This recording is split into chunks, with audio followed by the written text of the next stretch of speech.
Kamu tahu, ibuku bekerja di kantor. Makanya cerita ini terasa sangat menyakitkan. Ini bukan sekadar drama untuk views. Ini diambil dari rasa sakit pengkhianatan nyata yang banyak orang alami di dunia kerja. Jenis pengkhianatan yang tidak berteriak keras tapi menyayat hati pelan-pelan. Aku berharap Odo yang membocok ini dan berkata, ini aku banget. Dan mungkin melangkah lebih kuat setelahnya. Saat itu aku sedang merayap di ruang bawah lantai Doto Center. Nusantara Doto Center di kawasan industri Cikarang. Sedang merutekan ulang jalur pendingin yang mulai bermasalah karena kelembaban tinggi musim hujan. Tiba-tiba Reza memicu tombol shutdown darurat. Tanpa peringatan, tanpa alarm. Hanya keheningan mencekam yang langsung menyelimuti seluruh ruang server. Rak-rak server padam satu persatu, kipas berhenti berputar seperti mayat di pemakaman. Aku langsung bangkit, kepalaku membentur pipa pendingin, lalu merangkak keluar dengan wajah penuh debu dan oli mesin. Reza berdiri di depan panel kontrol, nyengir lebar seperti anak kecil yang baru berhasil bikin mainan mahal rusak. Maaf yo, Bu Rino, katanya santai. Cuma mau tes seberapa cepat sistem Batkup nyolo. Aku tak mengucapkan sepatah kata pun. Aku berjalan melewatinya menuju terminal utama dan mulai menjalankan diagnostik tanpa menoleh. Karena kalau aku menatapnya saat itu, mungkin aku akan mengatakan sesuatu yang tak bisa ditarik kembali. 13 tahun. 13 tahun aku membangun tempat ini dari nol. Dulu saat pertama masuk, Doto Center ini masih berantakan, penuh peralatan bekas militer dan generator diesel tua yang sering mati mendadak saat pemadaman PON. Aku yang pertama datang, terakhir pulang setiap hari. Pernah aku tidur di lantai ruang server 2 kali saat banjir besar melanda Cikarang tahun lalu. Sekali di atas matras yoga di samping Arai Ride yang nyaris kehabisan pendingin. Tapi pelan-pelan kami bangun semuanya. Aku yang negosiasi redundansi daya dengan PON, bangun kepercayaan vendor lokal dari nol, bahkan selamatkan perusahaan dari sanksi klak saat tangki freon lama hampir kena denda. Pak Bambang Santoso tak pernah tahu detail itu. Aku tangani semuanya sendiri. Tempat ini bukan sekadar kantor. Ini rumah bagiku.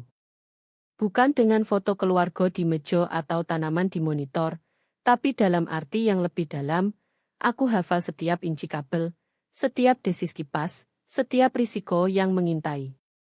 Aku tak butuh pujian. Tak peduli jabatan. Aku adalah arsitek, penjaga, tulang punggung. 3 bulan lalu Pak Bambang mulai menyebut Reza sebagai penerus masa depan. Awalnya cuma lelucon di rapat. Rino, biar Reza bayangin kamu sebentar. Lalu jadi Reza boleh lihat beberapa pengecekan vendor. Dan minggu lalu, Reza akan naik ke posisi kepemimpinan. Dia punya insting bagus. Insting yang sama dengan yang membuatnya mematikan seluruh Doto Center di jam sibuk sinkronisasi vendor. Aku tak berkedip. Aku tak protes. Aku hanya mencatat dalam log pribadi. Fase pewarisan sudah dimulai. Yang mereka lupa, ini bukan pekerjaan biasa. Ini kontrak khusus yang aku renegosiasi tahun 2015 saat Lomo Resik mendadak. Kontrak yang ditinjau 3 pengacara, ditandatangani setelah Pak Bambang memohon aku tetap bertahan. Dan di dalamnya, tersembunyi di bawah klausul otonomi operasional, Odo bom waktu, klausul 22J. Mereka pikir aku hanya teknisi pendiam yang mudah diganti. Tapi aku selalu bilang, kalau kalian memperlakukan seseorang seperti wallpaper, pastikan dia bukan orang yang memegang pondasi. Jadi aku tersenyum. Memberi Reza checklist maintenance akhir pekan yang tak mungkin dia pahami. Dan aku menunggu. Karena orang seperti Pak Bambang selalu mengira kesetiaan dan diam berarti kelemahan. Mereka tak tahu itu strategi. Amplop itu kosong, hanya properti, seperti trofi partisipasi untuk 13 tahun pertempuran teknis. Tak ada checklist onboarding, tak ada dokumen strategi, bahkan tak ada outline transisi dasar. Hanya kertas putih kosong, seolah karirku adalah halaman kosong yang bisa Reza coret namanya seenaknya. Aku menatap Pak Bambang. Dia bersandar di kursi kulit mahal yang aku bantu pindahkan saat renovasi 5 tahun lalu. Tangan dia terlipat di perut, seolah postur itu bisa melunakkan pukulan. Kamu serius? Tanyaku, meski sudah tahu jawabannya. Dia tertawa kecil. Ayo Rino, kamu orang terbaik untuk membimbing dia. Tak ada yang kenal pusat data ini seperti kamu. Jadi alih-alih memimpin sistem yang aku bangun, aku harus jadi tutor teknis untuk anakmu. Senyumnya tak retak. Reza punya ide-ide segar. Dia magang di startup hedge fund musim panas lalu. Belajar banyak soal agile deployment dan scaling vertikal. Aku berkata datar. Pak Bambang mengangkat tangan seolah itu menyelesaikan perdebatan. Visi. Kamu sudah punya perjalanan bagus. Saatnya serahkan obor. Aku tak berkedip. Hanya mengangguk pelan, terukur. Lalu bertanya satu pertanyaan sebelum pergantian kecil ini dimulai. Apakah kamu sudah tinjau semua dokumen yang akan jadi sandaran pimpinan baru ini? Kontrak, kepemilikan infrastruktur, lisensi, masih aktif kan? Rahangnya menegang sesaat. Lalu dia melambaikan tangan seperti aku bicara soal klip kertas. Ini hanya dukungan teknis sekarang, Rino. Reza pegang kendali. Kita tak lagi ciptakan roda baru. Tapi justru itu yang dia lakukan, mengganti mekanik dengan orang yang pikir roda berjalan dengan tuet dan kombucha. Aku berdiri, merapikan lengan baju, dan memandang sekeliling kantornya. Cover majalah di dinding yang menyebut Nusantara sebagai raksasa tenang infrastruktur Indonesia. Aku yang tulis pitch persnya. Diagram klien strategis di papan gabus. Toto letakku. Bahkan timeline yang Reza pasti coba optimasi, aku buat sampai milidetik lewat balancing. Aku berjalan ke pintu, berhenti, dan menoleh. Jangan kaget kalau mesin berhenti berdengung, kataku. Mesin tak peduli silsilah, dan Optime juga tak peduli. Dia tak menjawab. Sudah sibuk ketik di ponsel, mungkin kirim pesan ke Reza bahwa rapat berjalan lancar. Di luar, koridor terasa lebih dingin. Atau mungkin aku baru sadar detail-detail kecil. Orang-orang tak lagi minta tanda tangan dariku sebelum deploy pad. Rapat yang dulu aku pimpin kini berganti kepemilikan fleksibel. Satu persatu sinyal merah berkedip, tapi hanya aku yang masih awasi dashboard. Di meja kerjaku, aku buka folder berlabel redundansi. Bukan soal kode. Ini soal orang, kontak, kontingensi, dan kontrak yang Pak Bambang kira akan hilang begitu saja. Tapi tak ada yang hilang kalau dibangun dengan presisi tim stamp dan notaris. Aku tahu isi klausul 22, dan aku tahu persis kapan aku akan mengaktifkannya. Pagi itu dengung ruang server terasa berbeda. Masih stabil, masih andal, tapi lebih sunyi, seolah seluruh grid menahan napas. Aku duduk di lantai beton dingin di antara rak 7 dan panel diagnostik. Kopi di sampingku sudah dingin, monitor terus berputar menampilkan kesehatan sistem seperti biasa. Semua hijau. Aku tak sentuh apapun. Laptop terbuka tapi diam aku tak jalankan backup. Sudah terjadwal. Aku tak jalankan disconnect. Skrip akan tangani saat waktunya. Aku tak datang untuk membakar tempat ini. Aku hanya perlu menghirup udara ruangan ini sekali lagi. Ruangan yang aku berikan lebih banyak dari yang kebanyakan orang berikan untuk anaknya sendiri. Jam pukul 9.12 pagi, pintu terbuka. Suara Pak Bambang memantul di ubin seolah dia pemilik udara. Rino, siap latih anakku. Aku berdiri pelan, membersihkan tangan di celana jeans, dan mengambil amplop tertutup yang aku letakkan di konsol. Berjalan melewati rak 4, rak 2, dan bertemu dia di tengah jalan tepat di samping meja operasi. Reza mengikuti di belakang, membawa laptop baru. Nusantara masih terbungkus plastik. Aku serahkan bagiku kepada Pak Bambang. Lalu letakkan amplop di meja dengan 2 tangan, ratakan sudutnya, dan berkata pelan tapi jelas agar server juga mendengar. Tidak, aku selesai. Reza berkedip. Tunggu, opo? Pak Bambang mengerutkan kening dan meraih amplop. Jari-jarinya ragu disegel saat melihat cap biru notaris, resmi, bertanggal. Senyumnya berkedut sesaat. Dia tak perlu membukanya. Satu-satunya hal lebih berbahaya daripada karyawan yang tahu nilainya adalah karyawan yang mempersiapkan keluarnya seperti audit operasi. Aku tak mengerti, kata Reza, menatap bola-balik antara aku dan ayahnya seolah kami bicara bahasa asing. Kita baru mulai. Pak Bambang akhirnya membuka flap, baca paragraf pertama, dan matanya langsung terangkat. Aku belum pernah melihat ekspresi itu di wajahnya.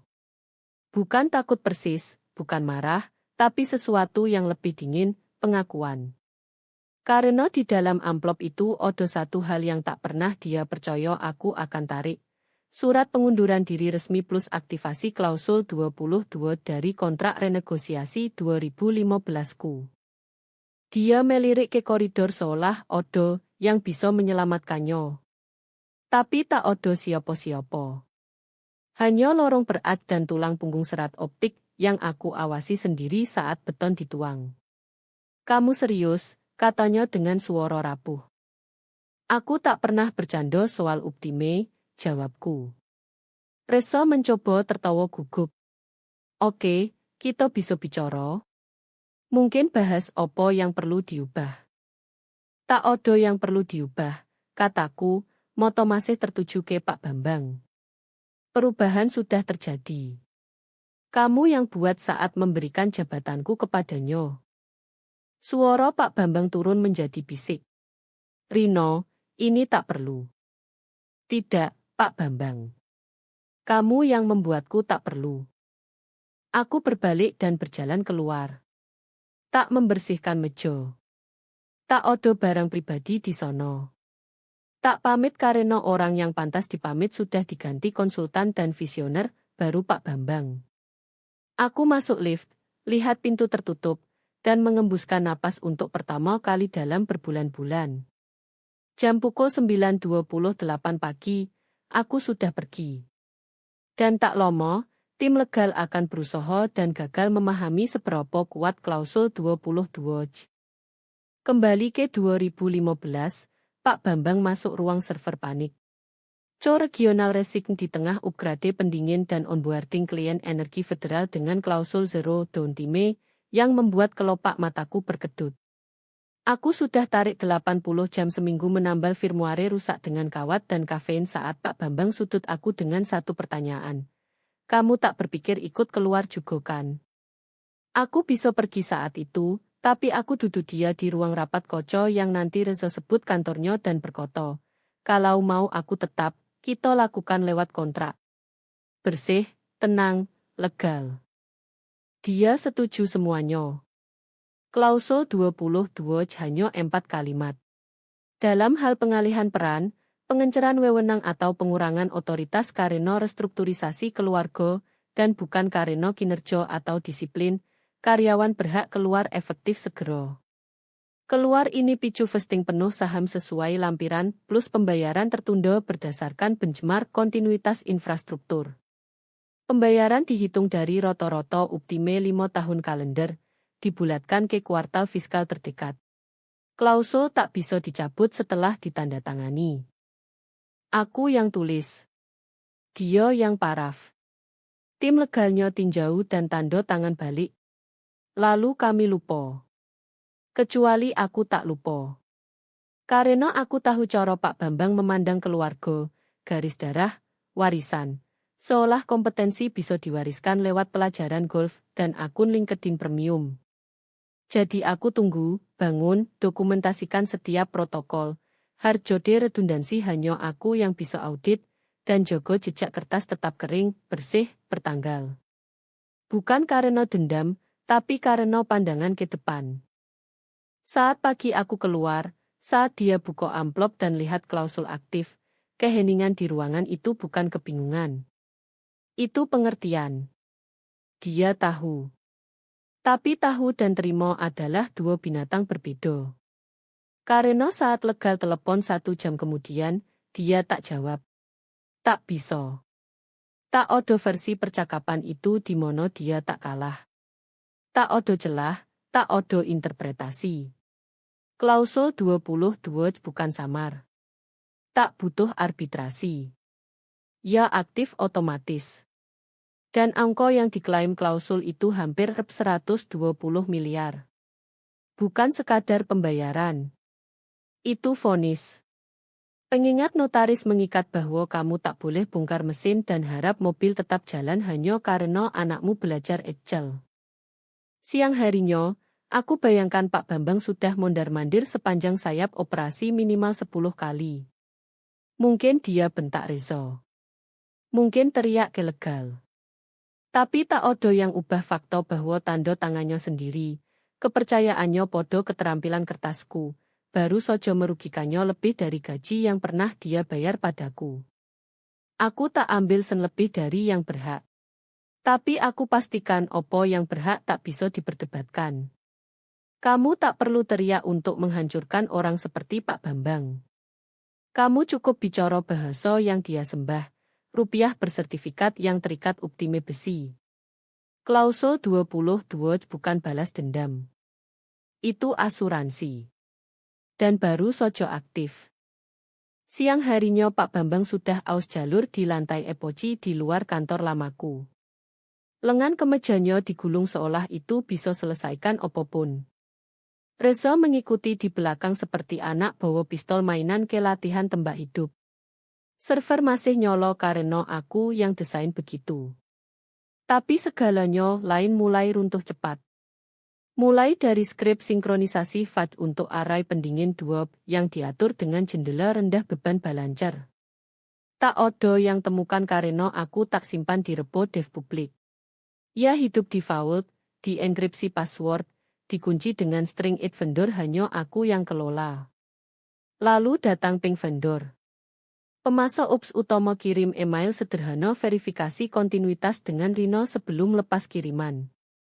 Reza balas dengan omong kosong tentang visi kepemimpinan baru. Jawaban vendor, visi tak mengalahkan syarat kontrak. Selanjutnya server diagnostik di rak 3. Reza coba jalankan cek rutin tapi tak bisa lewati protokol Hansake. Dia minta reset. Ya tertawa. Protokol itu bukan milik mereka. Itu milikku. Autentikasi custom lewat skrip yang referensi tabel hash lokal terikat sertifikat sesiku. Tak ada sertifikat, tak ada akses. Lalu email sungguhan mulai datang. Satu dari manajer regional cabang Bekasi, kenapa Rino dicopot tanpa konsultasi? Diikuti dari Ops Jawa Barat, aku tahan deploy sampai Rino tanda tangan. Sesuai klausul. Koto klausul itu lagi. Saat itulah Pak Bambang panik dan minta file personelku, bukan yang biasa, tapi yang disimpan di arsip kontrak legal kritis. Dia bocor 2 menit, lalu teriak minta legal kembali di telepon. Ruangan hening. Kau bisa rasakan dengung ambien data center naik di atas keheningan seperti bisikan menghakimi karena saat itulah legal menemukannya. Lampiran, subbagian 2, klausul 22, tepat di tempatnya, tapi yang lebih penting, timernya. Bukan sekadar payot.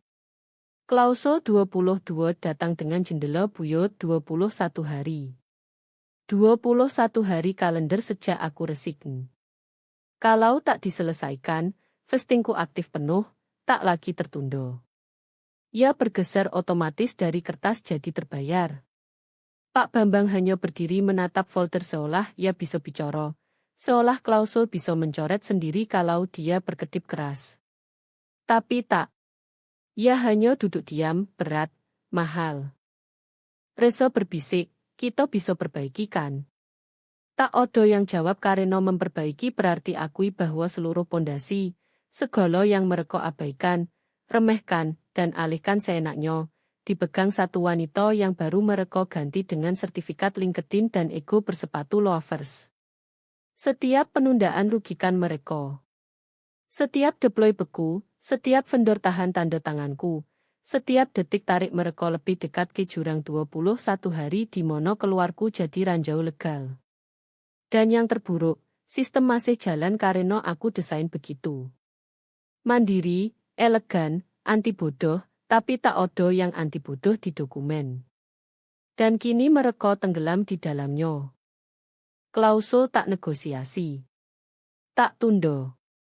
Tak tanya perasaan Pak Bambang soal masa depan Reza. Ia hanya berdetak. 21 hari dan setiap hari sudah dipasangi konsekuensi yang tak mereka lihat datang. Hari pertama hanya tak percaya. Aku bayangkan Pak Bambang masih pikir aku kembali. Mungkin anggap gertakan bahwa aku retak di keheningan. Tapi aku sudah bangun terlalu banyak sistem yang berjalan lebih baik tanpa suara, termasuk ini. Hari kedua, vendor mulai tarik bendera. Mitra verifikasi integritas Doto kirim catatan pelan.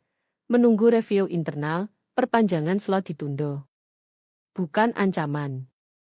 Formalitas, dipicu fakta namaku dihapus dari log kontak tanpa notifikasi kontraktual. Klausul 14 di sisi itu mewajibkannya dan aku juga bantu tulis. Hari ketiga, vendor lisensi suite diagnostik beku antrean perpanjangan. Tak bisa proses ekstensi tier 1 tanpa kode autentikasi Rino Pratiwi. Permintaan mendarat ke Reza, yang tak tahu opo itu grid autentikasi. Dia ping support. Mereka tanya satu pertanyaan. Siapa pegang kredensial eskalasi? Jawaban Reza, aku pikir aku. Jawaban salah. Itu hanya main tenance, bukan arsitektur inti. Itu aku. Sementara Pak Bambang berusaha dapat panggilan legal, tapi mereka sudah bocor file. Sudah tandai timer 21 hari. Klausul 22 bukan jabat tangan. Itu mekanisme berdetak. Setelah jam habis, aku berhak bukan hanya payo tertunda dan ekuitas, tapi rantai pemberitahuan legal otomatis yang naik ke Komisi Kepatuhan Energi. Itu yang buat mereka takut. Karena arai pendingin kami bukan hanya efisien tinggi, tapi disubsidi lewat hibah optimasi energi negara. Dan di dalam syarat hibah ada satu baris indah. Audit kepatuhan diverifikasi oleh arsitek sistem asli atau auditor independen berlisensi dengan kredensial spesifik situs. Tebak siapa satu-satunya verifier bersertifikat. Hari 4 lewat tanpa koto. Hari 5, hal jadi lebih keras. Salah satu klien jangkar dari Jakarta, konglomerat asuransi senilai miliaran kontrak server, kirim inquiry pendek, apakah Rino masih retainer? Kalau tidak, konfirmasi arsitektur cadangan dan kredensial tanda tangan akhir hari. Pak Bambang coba draft balasan.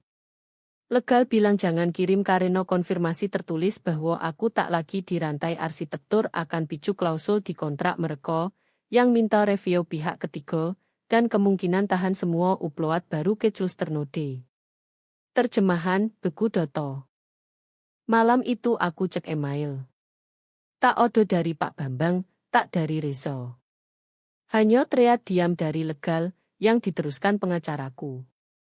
Subjek, review mendesak, paparan klausul. Aku tak buka.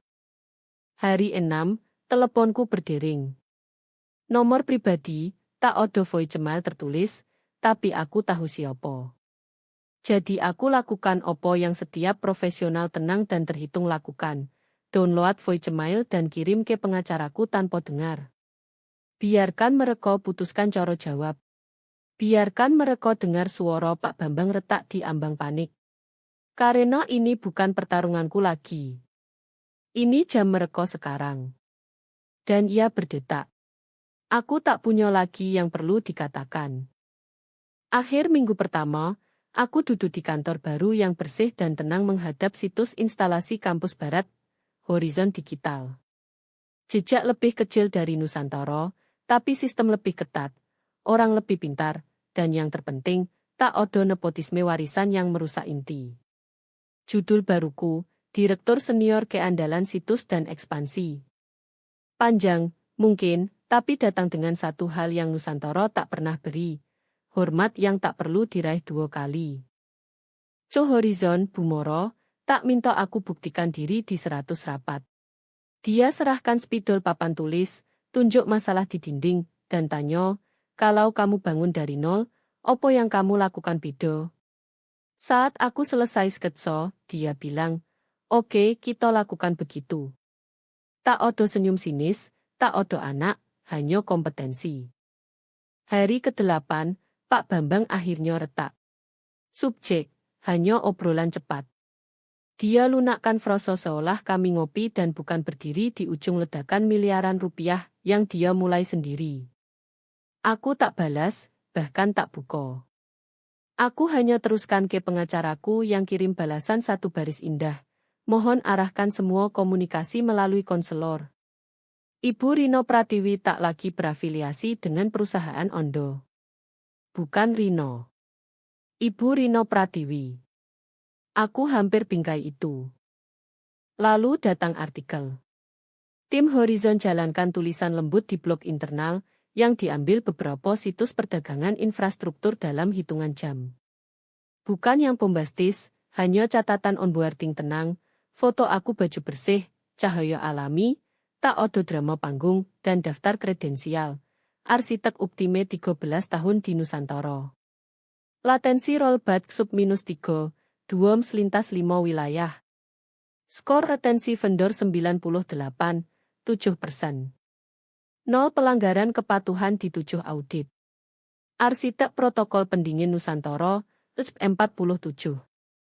Yang terakhir itu, Reza pernah coba klaim dia desain yang mirip di blog musim gugur lalu. Tak masalah sekarang karena dalam 48 jam artikel live, inbox dukungan klien Nusantara mulai menyolo seperti pohon Natal rusak. Benarkah Rino pergi? Siapa ambil alih diagnostik slow kami? Bisakah konfirmasi dia tanda tangan laporan lewat balance terbaru? Apakah Reza punya kredensial verifikasi kontinuitas?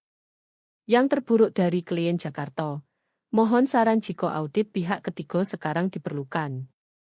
Kami tahan semua upload sampai perubahan arsitektur internal diverifikasi. Pak Bambang tak balas publik. Tak bisa. Bukan saat investor awasi. Bukan saat setiap klien mengingatkannya satu hal yang dia coba abaikan.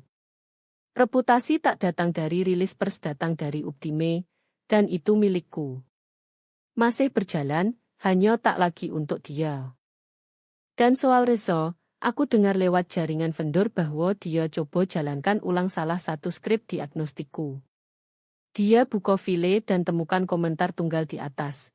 Kamu bisa warisi kantor, bukan pengetahuan. Aku tak tulis baru-baru ini. Aku tulis 2018 karena aku selalu tahu mereka akan coba. Panggilan Dewan Kuartalan seharusnya formalitas.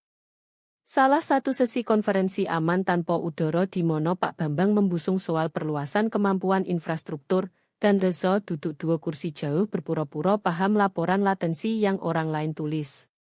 Tapi kali ini tak ada busung, tak ada senyum, hanya Cvo dengan kulit pucat, jari pengklik gemetar, dan 3 slide seperti nisan. Slide 1. Keluarnya Pratiwi picu klausul 22 J. Beberapa anggota dewan berkedip. Beberapa condong maju. 1. Perwakilan investor dari Kingsdale Holdings bicara dulu.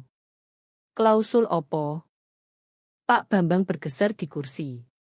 Ini dari kontrak yang dia negosiasi 2015. Tersembunyi di file proyek Lomo. Legal batuk pelan. Tak tersembunyi. Di indeks, di tag, bisa dicari lewat it klausul. Disertifikasi ulang saat review kontrak 2018. Ando paraf, Pak Bambang. Ruangan hening, kecuali denting pelan seseorang letakkan botol air lebih keras. Slide 2, kewajiban tersisa. Rp 120 miliar. Cvo tak coba lunakkan. Tak ada catatan kecil, tak ada proyeksi penyelesaian, hanya angka keras brutal 120 miliar yang terutang, terkunci, legal, dan berdetak. Kamera tangkap satu anggota dewan bersandar dan silang tangan. Kenapa tak diangkat sebelum transisi? Legal tak tandai klausul ini. Pak Bambang gosok kening. Karena tak ada yang pikir dia akan pergi. Tak dimaksudkan dipakai. Anggota dewan lain, lebih kering, gumam, itu bukan cara kontrak bekerja, Bambang. Slide 3, pemberitahuan tahan vendor. 5 aktif. Itu yang paling sakit. 5 vendor besar, 2 logistik, 1 kepatuhan grid daya, 1 penyedia software diagnostik, 1 firma integritas data, sudah kirim pemberitahuan tahan formal karena absennya kredensial, persetujuan, atau tanda tangan onboardingku. Mereka menunda, tanya seseorang tak percaya. Mereka lindungi diri, jawab Cvo. Tanpa partisipasi aktif Rino atau penerus terverifikasi, tanggung jawab mereka ganda. 1 sudah kirim dokumen pembatalan awal. Pak Bambang membentak. Mereka gertak. Bukan, koto legal. Dan Ondo tahu kalau bocor laporan eskalasi yang aku kirim 3 hari lalu. Lalu pukulan akhir. Email masuk saat rapat. Semua dengar bunyinya. Cvo buka live di layar. Subjek, konfirmasi akuisisi klien. Horizon Digital. Lampiran kontrak ditandatangani, Rp 2,4 miliar, dari klien Jakarta, yang sama yang tahan upload minggu lalu. Dulu salah satu akun Jangkar Nusantara, kini milik Horizon. Tak ada yang bicara. Tak perlu. Pesannya jelas. Dewan tak hanya kehilangan pemimpin teknis. Mereka kehilangan perisai reputasi, narasi kontinuitas, ilusi kendali. Pak Bambang coba bicara, semacam refleks kontrol kerusakan. Tapi bahkan Reso menoleh. Mereka tak lagi cari jawaban. Mereka cari siapa yang disalahkan. Dan aku tak ada di sono untuk terima pukulan. Aku 280 km jauhnya, berjalan di situs bangunan baru dengan secangkir kopi dan clipboard yang masih bau tinta spidol dan optimisme. Ternyata saat kamu bangun sesuatu yang stabil, bahkan absenmu tinggalkan bobot yang bisa diukur. Mereka akan rasakan lomo. Badge Horizon diberi dalam amplop polos. Tak ada fanfare, tak ada kit sambutan mengkilap.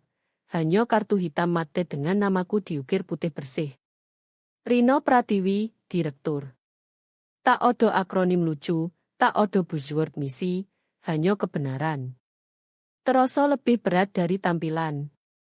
Aku sematkan, melangkah ke situs baru dekat Bandung, dan hirup jenis keheningan yang hanya ada di ruang server, yang benar-benar selaras. Sejuk, kering, seimbang, tak ada alarm, tak ada variasi dengung, hanya daya tenang. Aku tak perlu jalankan diagnostik. Aku bisa rasakan integritasnya. Sementara di Nusantara, update melambat jadi tetesan. Pak Bambang keluarkan rilis persamar tentang realignment internal dan restrukturisasi ke depan. Bahasa korporat klasik untuk kami tak tahu apa yang kami lakukan. Reza diam-diam dihapus dari bagan organisasi. Tak ada memo keluar. Tak ada terima kasih kontribusi. Hanya hilang seperti pat salah konfigurasi yang digulung balik tengah malam. Seseorang bilang dia lamar ke startup kripto di Jakarta. Tampaknya cantumkan mantan pemimpin infrastruktur di resume. Recruiter hubungi, tanya apakah aku endorse klaim itu. Aku tak balas karena itulah soal warisan. Tak dibangun di dead PowerPoint atau gelar keluarga. Dibangun di sistem yang masih jalan bersih setahun setelah kamu pergi. Di klien yang ikut kerja tanpa pernah butuh wajahmu di billboard. Di keheningan yang berdengung bukan berteriak. Aku lewati Nusantara kadang. Gedung masih berdiri. Lampu masih nyolo, tapi aku selalu tahu saat odo yang tak beres.